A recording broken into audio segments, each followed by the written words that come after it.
Ya, shalom. Saudaraku yang Shalom. terkasih dalam Tuhan Yesus Kristus. Shalom. Sungguh kita bersuka cita di hari ini lagi dalam ibadah kita. Di dalam khususnya kita mau mendengarkan firman Tuhan dalam rangka kita memperingati hari kenaikan Tuhan Yesus ke surga. Dan firman Tuhan yang kita akan dengar dan baca di hari ini terambil dari kitab Kisah Para Rasul pasal yang pertama ayat yang ke-6 hingga ayat yang ke-11. Bunyinya demikian. Yesus terangkat ke sorga. Maka bertanyalah mereka yang berkumpul di situ, Tuhan, maukah Engkau pada masa ini memulihkan kerajaan bagi Israel? Jawabnya, Engkau tidak perlu mengetahui masa dan waktu yang ditetapkan Bapa sendiri menurut kuasanya. Tetapi kamu akan menerima kuasa kalau Roh Kudus turun ke atas kamu, dan kamu akan menjadi saksiku di Yerusalem dan di seluruh Yudea dan Samaria dan sampai ke ujung bumi. Sesudah ia mengatakan demikian, terangkatlah ia disaksikan oleh mereka, dan awan menutupnya dari pandangan mereka. Ketika mereka sedang menatap ke langit, waktu ia naik itu, tiba-tiba berdirilah dua orang yang berpakaian putih dekat mereka, dan berkata kepada mereka, Hai orang-orang Galilea, mengapa kamu berdiri melihat ke langit? Yesus ini yang terangkat ke sorga meninggalkan kamu akan datang kembali dengan cara yang sama seperti kamu melihat dia naik ke sorga. Ya, puji Tuhan. Sampai di sini bagian bacaan firman Tuhan yang kita telah baca, dan kita hari ini mau membahas tema daripada bacaan kita ini adalah Yesus terangkat ke surga. Ya, puji Tuhan saudara. Kita mau melihat bahwa tema Yesus terangkat ke surga ini sebagai sebuah pokok pikiran yang kita harus ungkapkan bahwa kerajaan surga itu sungguh-sungguh telah terbuka dengan fakta-fakta bahwa Yesus naik ke surga. Nah, ini adalah yang harus kita ketahui bahwa surga sudah dibukakan. Nah, jauh sebelum daripada itu, di dalam kita memahami Alkitab sebagai wahyu Tuhan, maka kita mau melihat peristiwa-peristiwa orang-orang yang pernah naik ke surga. Nah, sebelum Yesus naik ke surga, jauh sebelumnya telah ada dua orang yang telah naik ke surga. Ya, artinya sama seperti Yesus naik ke surga, mereka pun pernah naik ke surga atau sudah naik ke surga dan ada di surga saat ini. Jadi mereka tidak melalui proses kematian. Bagian yang pertama kita mau melihat dari kitab Kejadian pasal yang kelima. Kita melihat dulu sebagai fakta bahwa Alkitab mencatat bahwa ada orang-orang jauh sebelum Yesus datang ke bumi, mereka juga diangkat oleh Tuhan ke surga. Mari kita membaca dalam kitab Kejadian pasal yang kelima ini. Kita mulai pada ayatnya yang ke-18, bunyinya demikian. Setelah Yared hidup 162 tahun, ia memperanakan Henok. Dan Yared masih hidup 800 tahun. Setelah ia memperanakan Henok, dan ia memperanakan anak-anak lelaki dan perempuan. Jadi Yared mencapai umur 962 tahun lalu ia mati. Ayat 21. Setelah Henok hidup 65 tahun, ia memperanakan Metusalah. Dan Henokh hidup bergaul dengan Allah selama 300 tahun lagi setelah ia memperanakan Metusala dan ia memperanakan anak-anak lelaki dan perempuan. Jadi Henokh mencapai umur 365 tahun. Dan Henokh hidup bergaul dengan Allah, lalu ia tidak ada lagi sebab ia telah diangkat oleh Allah. Ya, itu bagian pertama. Jadi Henokh adalah tokoh pertama di antara seluruh umat manusia ciptaan Tuhan yang pertama kali naik ke surga. Sekarang kita mau melihat tokoh yang kedua. Kita membaca di dalam kitab 2 Raja-Raja pasal yang kedua ayat 1 sampai 11. Kitab 2 Raja-Raja pasal yang kedua ayat 1 sampai 11. Bunyinya demikian. Elia naik ke surga. Menjelang saatnya Tuhan hendak menaikkan Elia ke surga, dalam angin badai, Elia dan Elisa sedang berjalan dari Gilgal. Berkatalah Elia kepada Elisa, "Baiklah tinggal di sini, sebab Tuhan menyuruh aku ke Betel." Tetapi Elisa menjawab, "Demi Tuhan yang hidup dan demi hidupmu sendiri, sesungguhnya aku tidak akan meninggalkan engkau." Lalu pergilah mereka ke Betel. Pada waktu itu keluarlah rombongan nabi yang ada di Betel mendapatkan Elisa. Lalu berkatalah mereka kepadanya, "Sudahkah engkau tahu bahwa pada hari ini Tuhanmu akan diambil daripadamu oleh Tuhan terangkat ke surga?" Jawabnya, "Aku juga tahu, diamlah." Berkatalah Elia kepadanya, "Hai Elisa, baiklah tinggal di sini, sebab Tuhan menyuruh aku ke Yeriko." Tetapi jawabnya, "Demi Tuhan yang hidup dan demi hidupmu sendiri, sesungguhnya aku tidak akan meninggalkan engkau." Lalu sampailah mereka di Yeriko. Pada waktu itu mendekatlah rombongan nabi yang ada di Yeriko kepada Elisa serta berkata kepadanya, "Sudahkah engkau tahu bahwa pada hari ini Tuhanmu akan diambil daripadamu oleh Tuhan terangkat ke surga?" Jawabnya, "Aku juga tahu, diamlah." Berkatalah Elia kepadanya, "Baiklah tinggal di sini, sebab Tuhan menyuruh aku ke sungai Yordan." Jawabnya, "Demi Tuhan yang hidup dan demi hidupmu sendiri, sesungguhnya aku tidak akan meninggalkan engkau." Lalu berjalanlah keduanya. 50 orang dari rombongan nabi itu ikut berjalan, tetapi mereka berdiri memandang dari jauh ketika keduanya berdiri di tepi sungai Yordan. Lalu Elia mengambil jubahnya, digulungnya, dipukulkannya ke atas air itu, maka terbagilah air itu ke sebelah sini dan ke sebelah sana, sehingga menyeberanglah keduanya dengan berjalan di tanah yang kering. Dan sesudah mereka sampai di seberang, berkatalah Elia kepada Elisa, "Mintalah apa yang hendak kulakukan kepadamu sebelum aku terangkat daripadamu." Jawab Elisa, "Biarlah kiranya aku mendapat 2 bagian dari rohmu." Berkatalah Elia, "Yang kau minta itu adalah sukar, tetapi jika engkau dapat melihat aku terangkat daripadamu, akan terjadilah kepadamu seperti yang demikian. Dan jika tidak, tidak akan terjadi." Sedang mereka berjalan terus sambil berkata-kata, tiba-tiba datanglah kereta berapi dengan kuda berapi memisahkan keduanya. Lalu naiklah Elia ke surga dalam angin badai. Ya. Ini data Alkitab yang menyebutkan bahwa ada 3 pribadi yang sudah naik ke surga. Yang pertama Henokh, yang kedua Elia, yang ketiga Tuhan Yesus. Mari kita mau memperhatikan siapakah Henokh. Henokh adalah orang yang bergaul dengan Allah. Di antara generasi Adam, di situ Henokh tampil, dia bergaul dengan Allah. Jadi dengan kata lain, orang-orang sebelum Henokh lahir, mereka tidak bergaul dengan Allah. Nah, inilah menjadi dasar peristiwa Henokh naik ke surga.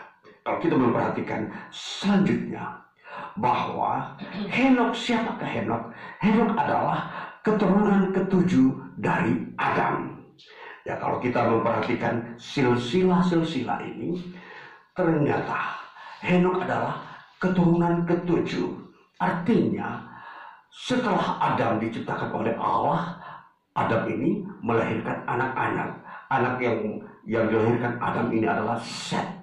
Kemudian Set ini melahirkan anak yang bernama Enos. Dan Enos ini kemudian melahirkan anak bernama Kenan. Dan Kenan ini melahirkan anak bernama Mahalalel. Dan Mahalalel ini melahirkan anak yang bernama Yared. Dan Yared ini melahirkan anak yang bernama Henok. Jadi Henok adalah generasi ketujuh. Nah, saudaraku yang terkasih, dari sisi generasi dia ada di generasi ketujuh.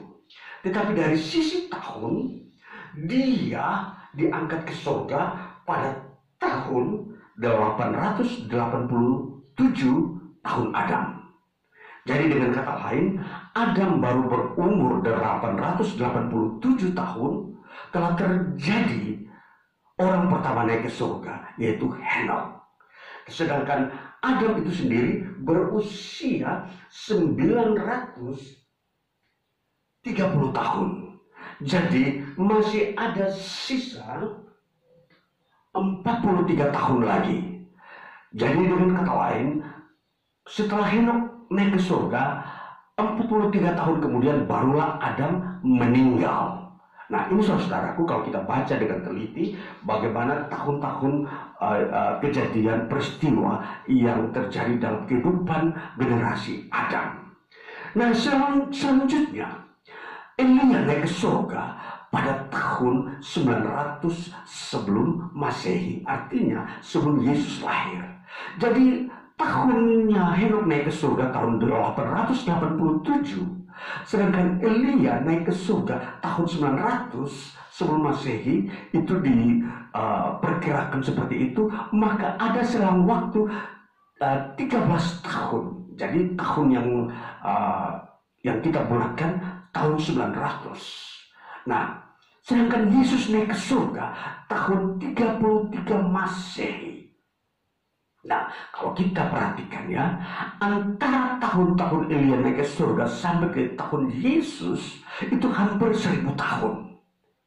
Nah, jadi kalau kita perhatikan bahwa waktu-waktu Tuhan ini selalu ada dalam momentum yang genap.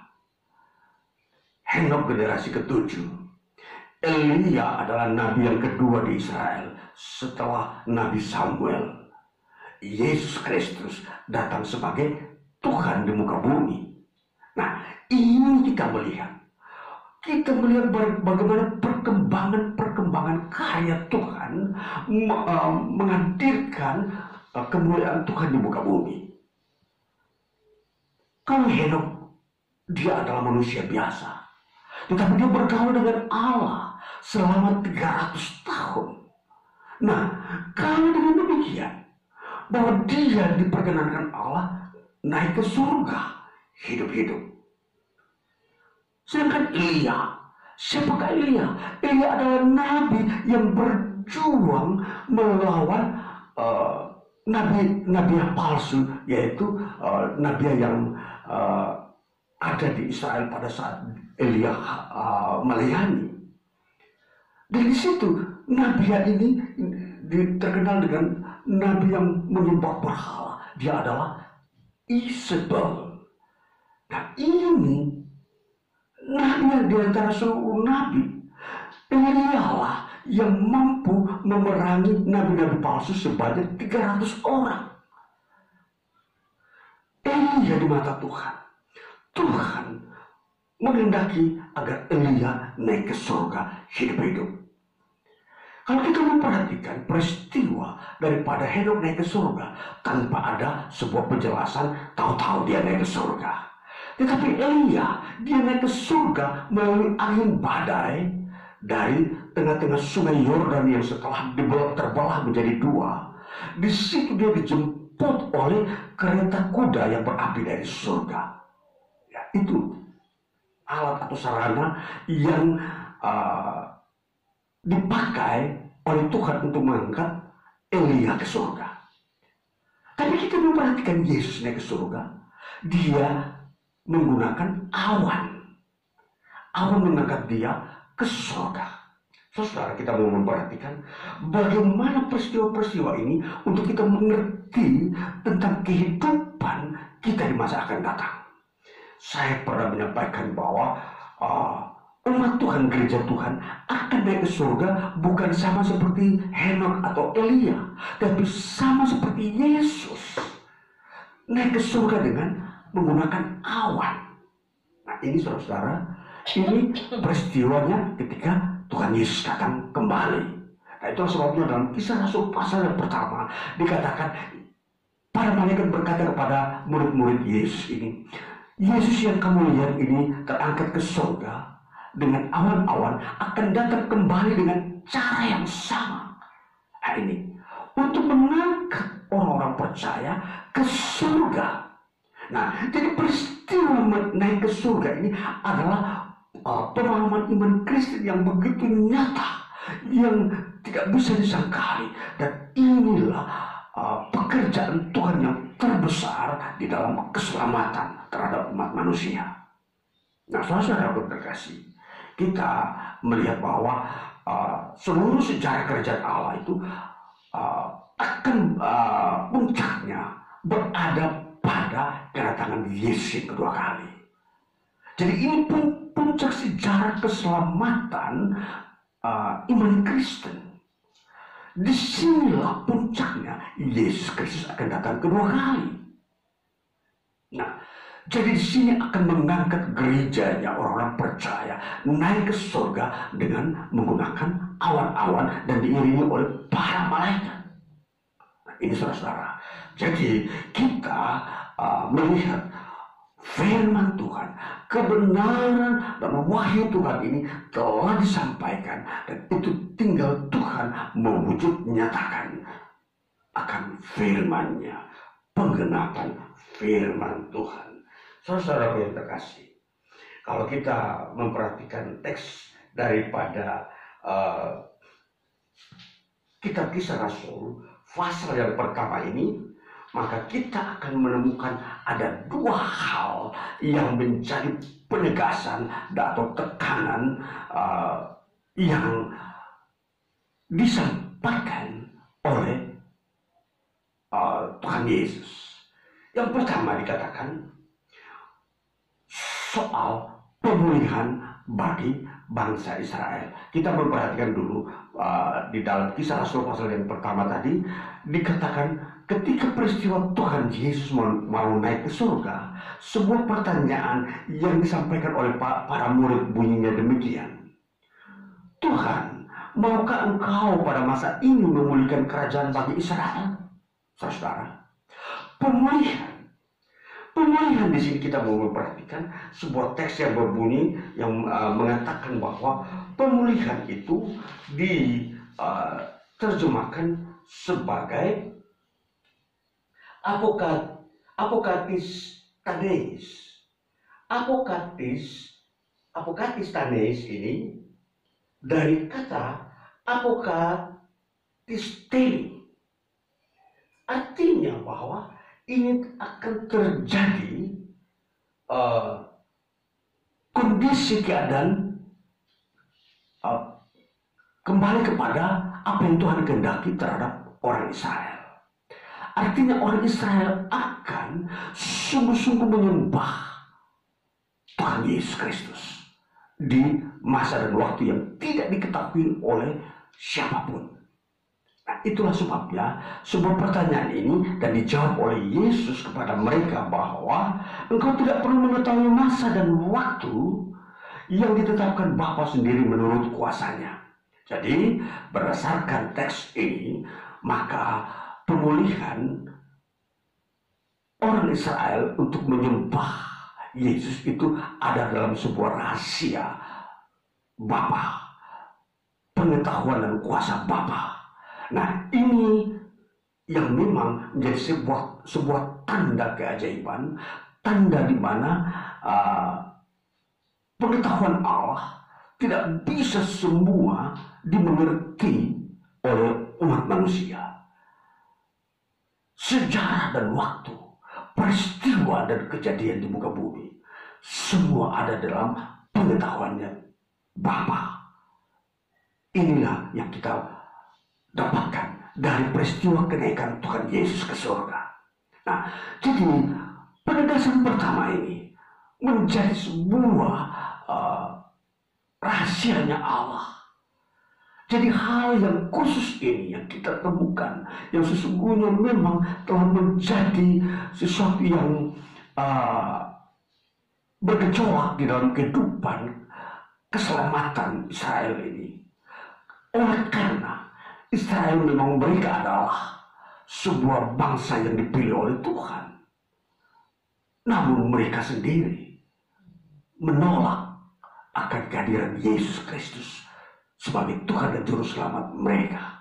Nah, itulah sebabnya terjadi gejolak antara bagaimana orang Israel itu sendiri dengan Tuhan Yesus Kristus dalam karyanya.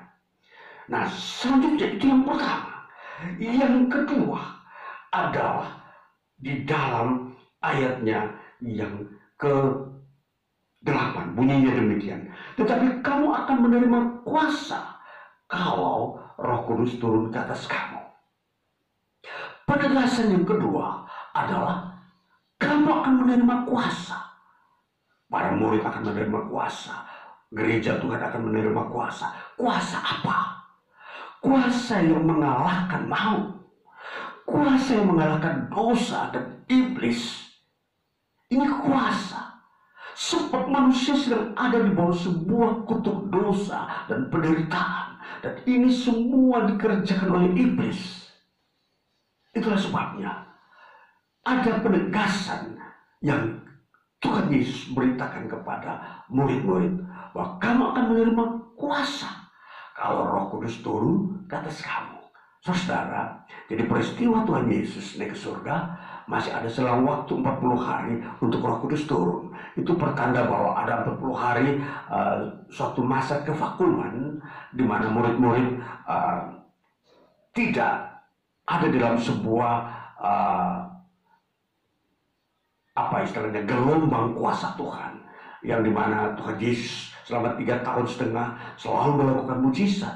Kali ini ketika Yesus naik ke surga, ada 40 hari kevakuman di antara murid-murid. Sehingga kalau kita melihat dalam kitab-kitab Injil lain, ada murid-murid meninggalkan Yerusalem, mereka menjadi nelayan seperti Petrus, kembali ke profesi nelayan semula sebelum dia menjadi murid-murid Yesus. Dan ini karena kevakuman ini. Dan saudara, inilah yang disebabkan bahwa Tuhan Yesus naik ke surga, dia akan menggunakan waktu sesuai dengan kehendak Allah agar murid-murid ini menerima kuasa. Saudara, jadi di dalam waktu-waktunya Tuhan kita tahu kenapa 40 hari vakum. Inilah waktunya Tuhan. Ketetapan Tuhan menyangkut bagaimana sejarah keselamatan itu ada dalam urutan waktunya Tuhan. Jadi kita mempelajari wahyu Tuhan ini, ada hal-hal di dalamnya menyangkut waktu. Waktu Tuhan, penggenapan waktu Tuhan. Jadi waktu Tuhan tidak bisa manusia merubahnya atau mengaturnya. Karena semua itu ada hukum-hukum. Tuhan mempunyai nilai-nilai di dalam waktu yang mempunyai makna bahwa semua itu mempunyai makna kehidupan bagi umatnya. Jadi dua penegasan yang kita perhatikan adalah, yang kedua adalah kuasa. Kuasa inilah yang menjadi keinginannya Allah. Allah menginginkan kuasanya itu ada di antara murid-murid Yesus. Kuasa yang membangkitkan Yesus dari kematian itu harus ada di antara murid-murid yang percaya kepada Yesus. Dan selanjutnya kepada gereja Tuhan yang kudus, yang terus memegang firman-Nya sebagai dasar kehidupan. Saudara, inilah yang kita harus tahu. Kuasa yang harus kita soroti bahwa penegasannya di situ. Tuhan Yesus memberikan kuasa. Jadi kalau kita perhatikan hidup iman kita, Kita bukanlah umat yang harus tunduk kepada kutuk dosa. Kita bukanlah umat Tuhan yang ditetapkan Tuhan untuk menyembah iblis, yang menyerah kepada iblis. Tidak. Itulah sebabnya kuasa ini membuat kita menang keluar dari semua jeratan iblis. Dan jeratan iblis selalu membawa manusia kepada penderitaan dan kematian yang kekal, maut dan semua kesukaran dan bentuk-bentuk ketakutan dan kutuk-kutuk di dalam hidup manusia di dunia ini. Itu jeratan jerat yang dibuat oleh iblis. Dan kuasa inilah yang harus kita tahu, bahwa di dalam nama Yesus Kristus kita dapat mengalahkan dan menginjak-injak kepala ular, kepala iblis, dan iblis tidak bisa mengambil satu pun kehidupan daripada kita. Ini harus kita mengerti, saudara. Percaya pada Yesus Kristus, engkau memiliki kuasa untuk mengalahkan setan, iblis. Dan inilah yang menjadi pekerjaan Kristus. Puncak pekerjaan Kristus adalah mengalahkan iblis. Di atas kayu salib itulah iblis itu dikalahkan. Jadi saudara, lihat hidup ini, bahwa Kristus telah memperjuangkan kehidupan kita. Maka percayalah kepada Dia. Terimalah Dia sebagai Tuhanmu. Jadikan Dia sebagai juru selamat hidupmu. Jadikan Dia pemberi kebebasan kepada dirimu dari segala kesulitan dan kesukaran hidup yang disebabkan oleh karena iblis itu. Nah, ini saudara-saudara yang terkasih, kenaikan Yesus ke surga meninggalkan dua pesan atau dua kekuatan yang kita manusia ingin miliki. Yang pertama untuk orang Israel, yang kedua untuk kita, gerejanya, orang-orang Kristen, bahwa Tuhan akan memulihkan seluruh keberadaan umatnya di muka bumi. Umatnya akan menerima pemulihan, dikembalikan kepada hakikatnya yang semula sebagai umat yang kudus, umat yang memuliakan Tuhan. Ini yang kita harus tahu. Jadi hidup kita adalah hidup yang memuliakan Tuhan. Kita harus tahu itu. Tidak ada lagi pola hidup yang kita jalani di dunia ini. Hanya satu pola, yaitu memuliakan Tuhan. Saudara yang terkasih. Jadi kita memperhatikan bahwa apa yang ditegaskan di sini, bahwa kuasa itulah akan membuat kita menjadi saksi bagi Yesus di berbagai tempat di penghujung bumi ini. Gereja, para rasul dari Yerusalem, kemudian Samaria, kemudian sampai ke ujung bumi. Ya, dikatakan di sini,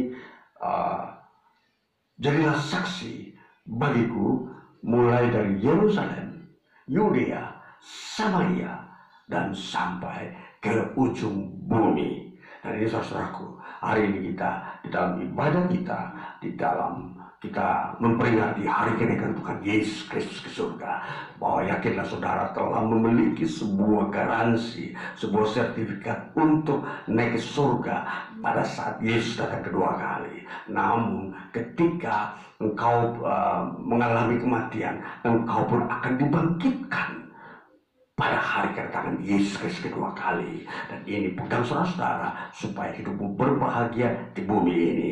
Tuhan Yesus memberkati. Haleluya. Amin.